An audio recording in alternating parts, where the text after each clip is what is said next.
Hello guys! Magandang umaga sa inyo. Ako nga pala ulit si Aaron at nandito tayo sa ating weekly investing video. So magsisimula tayo ngayon sa ating Philippine stock portfolio.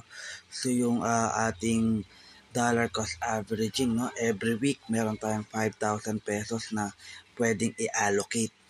So ngayon, before tayo mag-start, tandaan nyo, ang ginagamit natin is yung dollar cost average, which is naglalagay tayong weekly.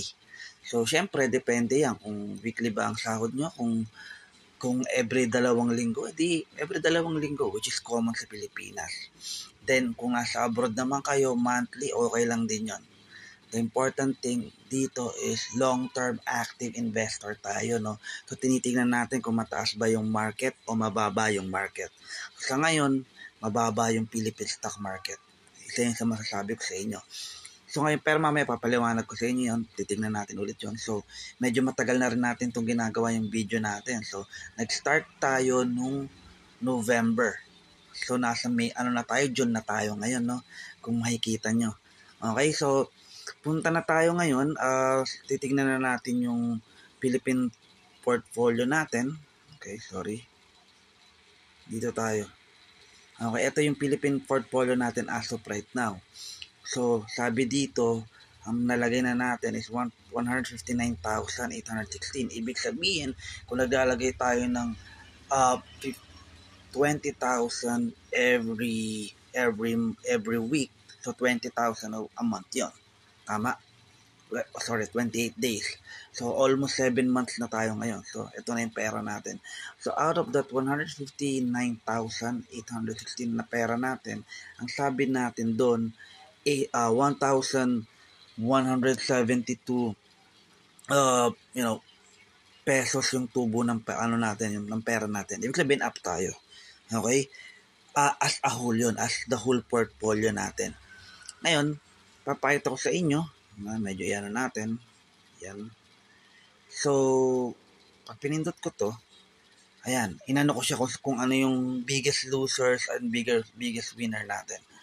So, sa biggest loser tayo, Union Bank, sabi dito, down tayo ng 16%. Okay? JG Summit, down din tayo ng 13%. So, okay lang yan. That's part of the game. May mga losers at may mga winners. Pero kung titignan mo naman, biggest winner natin, kung makikita mo, 31%. Conversion is up already. 31%. Just imagine. Sabi dito, may 5,900 tayo. So, out of the 5,900, tubo natin dyan 1,400. So, puhunan natin around 4,500. Imagine mo yun. Diba? Paano kung ang pera mo 100,000? Paano kung ang pera mo 1,000,000? Diba? So, doon nagkakatalo yun. Long term. RFM, biggest winner din natin with 28%. Diba? Ganon siya kaganda. Okay? So, ayun lang yung portfolio natin. So, maganda siya. Hindi tayo tumataas yung portfolio natin. Pero ito exciting part. Ipakita ko sa inyo ito dito sa totoo kong portfolio to. Kasi itong ginagawa nating portfolio na to, simulation lang to. Gusto ko ipakita sa inyo yung kapangyarihan ng long-term active investing na kung saan kikita kayo. Okay? Ito yung totoo kong portfolio. Actually, siniscreenshot ko siya. Ito yung sinasabi ko sa inyo na hindi gano'ng tumataas yung stock market sa Pilipinas. Pero ang maganda sa kanya, lagi sila nagbibigay ng dividends. More on dividends ang kumpanya sa Pilipinas kasi more on matured company tayo dito. Okay? So, ayan, kung makikita mo, ito yung isa sa mga pinakapanalo ko na investment is West Bank. So, nakareceive ako ng 1,400 pesos. So, di ba? Wala kang ginawa. 1,566 dahil may bat, 1,400 yung kinita mo, di ba? Hindi na masama, di ba? Panggastos kahit papano. Actually, 3 yung na-receive ko this week. East West Bank. Meron pa ako dito. Itong JG Summit. So, naalala nyo, binili ko rin siya sa portfolio natin doon, di ba? So, ayan, meron din ako niyan. Kung ano kasi yung binibili ko sa portfolio natin na ginawa, actually, halos lahat yan, meron ako sa portfolio ko sa Philippine stock market ko. So, ayan, nakakuha ko ng 189 pesos. Hindi na masama, di ba? Pang merienda. Okay? Lastly, Nissin Monde. Nagbigay din sila ng 172 pesos. Diba? Hindi na masama. Multiple times a year yan. Sabi natin magbigay sila 2-3 beses ang taon. Sabi natin 500, diba? Hindi na masama 500. Diba? Wala kang mapupulot na 500, diba? So, yun yung kinaganda ng Philippine stock market. So, ayan. Yun yung mga good news natin. Nakareceive tayo ng dividend. So, dito, sa ginagawa kong stock, sample portfolio, maliban sa tubo na 1,700, hindi pa kasama yung ano mo niyan, yung kikitain mo sa paglalagay ng ng investment mo. Okay, I mean yung kinikita ng dividend mo. So what if ang paliwanag nila compound interest, yung kikitain na dividend ilalagay mo ulit, di ba? Yun yung sinasabi nila compound interest or ni Warren Buffett. Pwede natin pag-aralan yun, pwede tayong gumawa ng panibagong video para doon, siguro in the future, educational video, no? Pero mag-focus muna tayo. Ito sinasabi ko sa inyo, di ba? So, itatrack na natin ngayon weekly yung Philippine stock portfolio. So, one day yan. Tingnan natin yung 3 buwan. So, within 3 buwan, sabi nung April, nasa almost 6-9 na yung, ito yung PSEI or yung Philippine Stock Exchange Index. Ano ba yung Philippine Stock Exchange Index? PSEI, siya yung mga blue chip company ng Pilipinas, yung 30 na pinakamalaking blue chip company. Pwede nyo i-search yan. No? Okay? So ngayon, dito tayo last week eh. Last week nasa 6, no. Last week nasa 6.3 tayo, 6.2.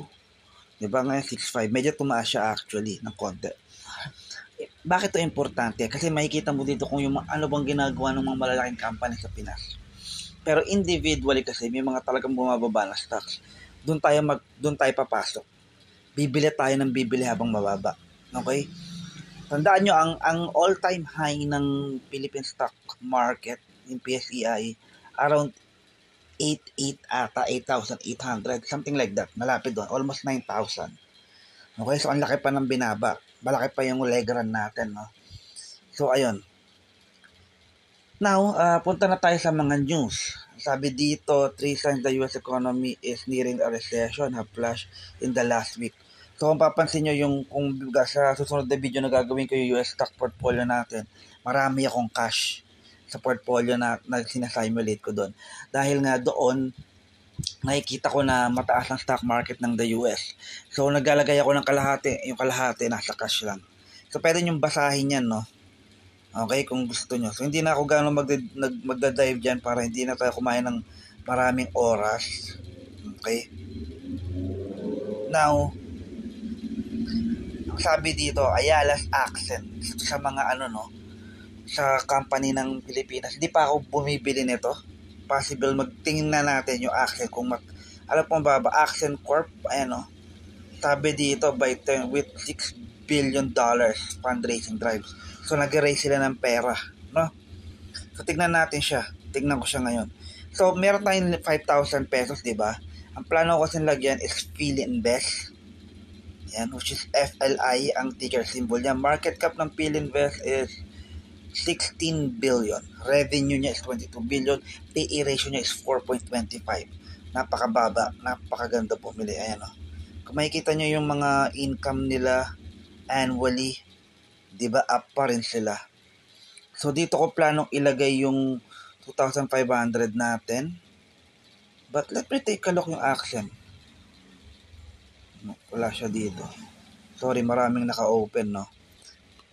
Tignan muna natin. So, bago nating i-check, let me check yung Accent. Ito yung 4. Kung tumaas na ba yung Accent o hindi pa. Accent. Ito yan. AC Energy Philippines. 4.8. Galing ng lowest yung 3.8. 3.1 na siya. 3.1 yung pinaka-lowest niya. Within a year. Ang taas niya na, 4.8 na siya.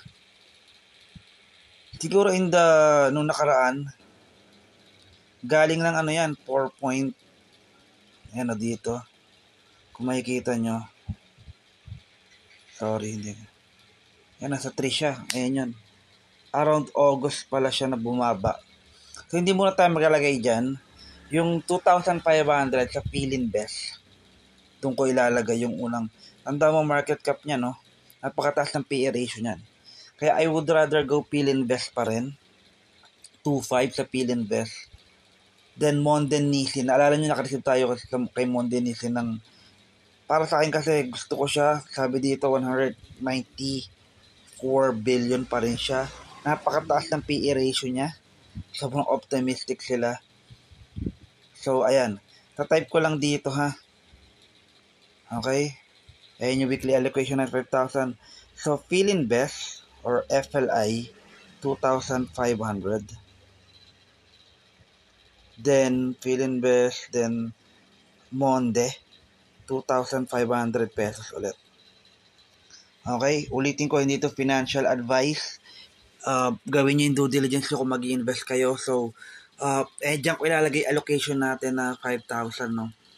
Monde Nissin, 2.5, Philinvest, 2.5, and ako nga pala ulit si Aaron. So, weekly, ang gusto kong gawin ninyo is maging patient kayo. Kasi long term tayo dito. Okay? Mas malaki yung pera sa long term. Compare mo sa trade ka ng trade. Bakit? Kasi magbabayad ka ng trading fees. Tandaan mo, pag lagi ka nagtitrade, it will, sa Pilipinas, parang buy and sell, parang 2%, nasa ganun. 2 to 3% eh. Diba, isipin mo, kung kikita ka ng 10% lang, ibibigay mo yung 2 to 3% para sa para sa trading fees. So, ang laki ng lugi mo. Okay? Magbabayad ka pa ng tax noon. Unlike pag mas mababa yung tax kapag ka more than 1 year mo i-hold yung crypto. Not crypto, yung tax mo. Okay, so pag-uusapan natin the next video. Salamat sa panonood. So, ibabay ko na lang to. Hindi pa kasi nagagawa yung computer ko, so pasensya na. Pero add siya, papatong siya sa next week natin na pera, okay? So, salamat sa panonood. Ingat kayo palagi and see you in the next video. Bye for now.